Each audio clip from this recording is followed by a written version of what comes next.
I left the last episode at a place where my game lagged, which ended up killing me. Let me tell you now, the actual stress it was to retrieve my items is unlike anything I've experienced. I have lived a pretty stress-free life, but still. I'm in half a mind to leave this footage unedited so you can experience the pain I went through, but I have a potential audience I'm trying to attract, and that would be extremely counterproductive. I was hoping my corpse would be on the last safe ground I was on before dying. For example, in the event of dying to full damage, your belongings are where you jumped, not where you landed. But no, it was on the lava, which required meticulous movements to retrieve without ending my day.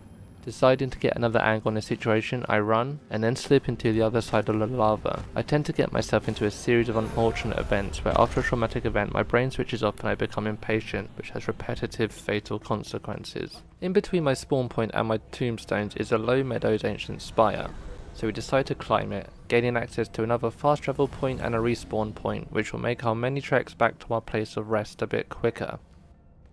Making our way through some simple puzzles, a switch, a jump, a pressure pad and a switch, we reach the top, claim the flame, then glide our way in the direction of our tombstones. On our way, we come across a buried tomb. We fight through it and reclaim our eternal life spell. With 2 minutes left to pick up our belongings and get out, we fall into the lava again. But this time not panicking, we get out without a scratch, only to prolong the inevitable.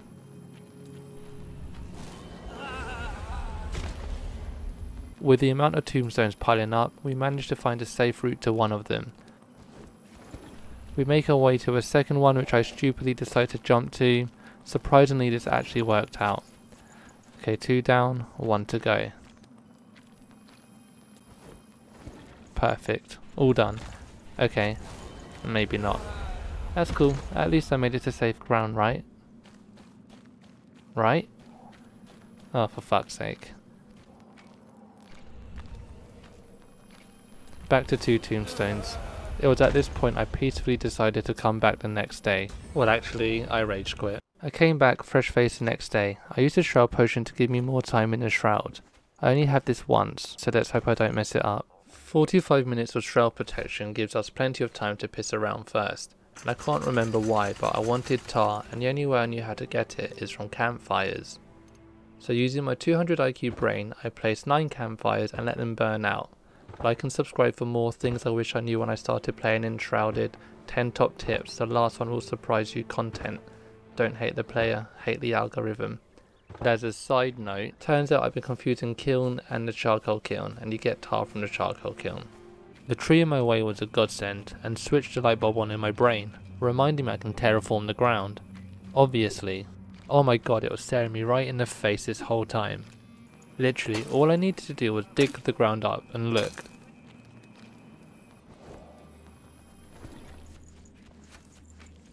I'm free. I'm finally free. Back home, I crafted an improved grappling hook, which has a longer reach and uses less stamina. I unlocked the mass destruction skill, and I upgraded the altar again, increasing the build area to 120, which now takes our base right to the edge of the cliff. Here I get the idea to create an overhanging lookout, which I think would be great for our hunter.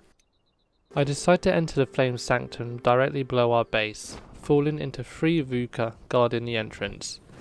The wand is incredible. My spatial awareness on the other hand, not so much. I collect the spark and make my way to Revelwood to test my skill. My skill in reading apparently. I glide and land next to a solitary grave.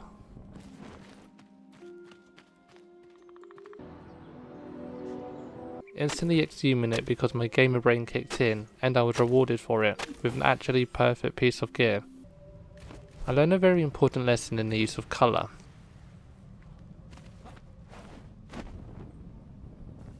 Looks like our next step is to increase the flame, but before that I want to move our items from our first base to our current base. I craft 3 medium chests, finding out that objects can also snap to the grid as well. I relocate the chest next to the small chests, which look bigger. Then realise the button in between my inventory and storage can be clicked. That's another top tip for you there. I spend some time adding to my base. As this isn't a tutorial on how to build a base, I will skip the building for now. As you can see here, I have begun the preliminary outline of a bridge that crosses a gap in the mountain. I'll eventually place 2 towers here, and then another staircase that reaches the peak. Here, I'm starting the stone edge where you can also see the space for our first tower, and the stairway that goes into our first building that we made. Despite enjoying the wand, I decided to respec into a tank build, picking Constitution, Heavy Plates, Evasion Attack, Battle Heal, Tower, Strength, Warden and Earth Aura. I place my wizard gear in the chest, put on some new armour and get on my way. It's here it finally occurs to me that I neglected the double jump skill, which I would say is an essential skill everyone should take. On my way to the Flame Shrine we spend a lot of time getting into any fight we see. The additional health and armour is instantly noticeable, and while damage has taken a slight backseat, the battle heal is extremely nice to have.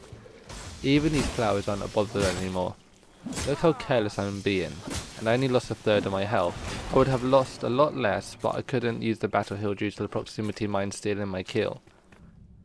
Unfortunately I still haven't learned my lesson, and I think this is a slap in the face to tell me to upgrade my flame altar.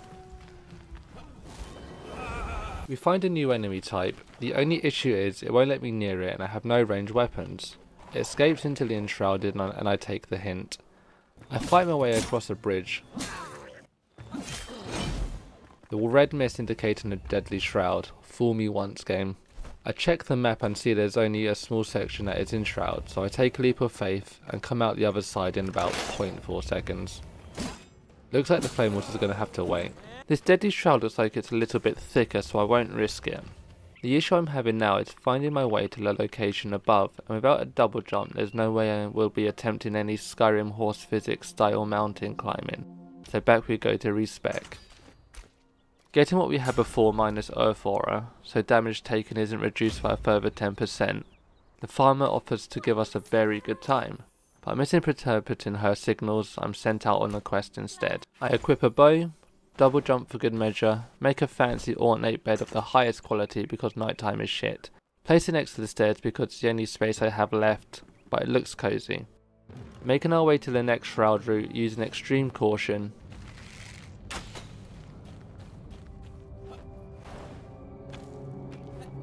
Just kidding, I'll never learn.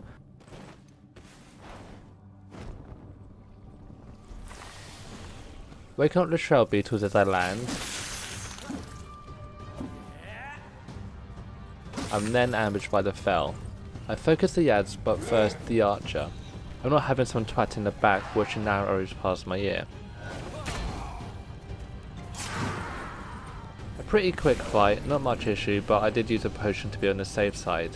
The damage I can take now is making me more ballsy, and I'm getting greedier, but this is definitely more of my type of gameplay.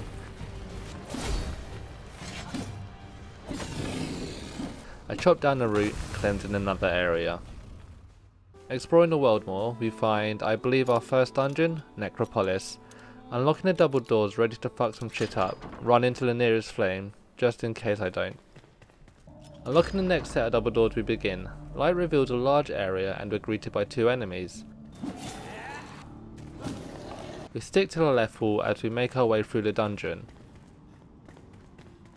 We unlock another door, almost get hit by a ball of lightning, press a switch, shoot a switch, find a ring of health that also has a +1 to health regain, which is incredible, so that gets instantly equipped, and then I leave? I remember doing more here. I thought there was a mini boss. Maybe I came back, maybe I'm thinking of somewhere else. Oh well, to the waypoint we go. Not today, flowers. This is ominous, may as well jump down it.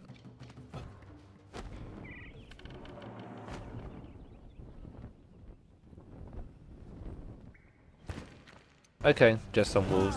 And the deadly shroud. Okay, for about the third time, I think it's time to upgrade the flame altar. But first, I'll cook some meat in front of it and then completely ignore what I just said, as I stand on this bridge in front of more deadly shroud. But, if I know bridges and deadly shroud like that one and only example I have knowledge of, then I can safely cross this bridge if done quickly.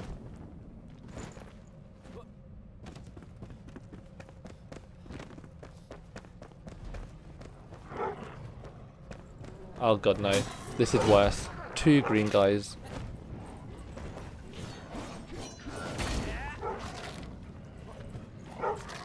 Oh my god, it's like I'm nothing to them.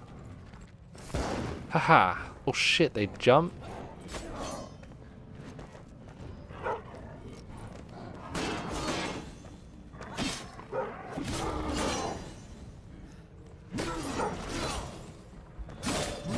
What am I doing? Run. Easy. We make our way to the next destination, a large cave where the hunter left the spindle. Just our luck, it's also infested with spiders. That opens up an even larger cave that a hunter was using as a camp. What an absolute psycho. Well, actually, it does look quite nice, it's just the spiders. We cross the cave and collect the spindle. Home sweet home, we give the hunter her spindle, giving us the ability to craft linen. Believe it or not, I actually checked to see what is needed to strengthen the flame. Easiest item to collect I think would be the shroud wood. I also find out what I've been calling a charcoal kiln has not been a charcoal kiln. It's just a kiln. So I built a charcoal kiln, and you guessed it, made some charcoal. Once complete, we finally strengthened the altar flame to level 3.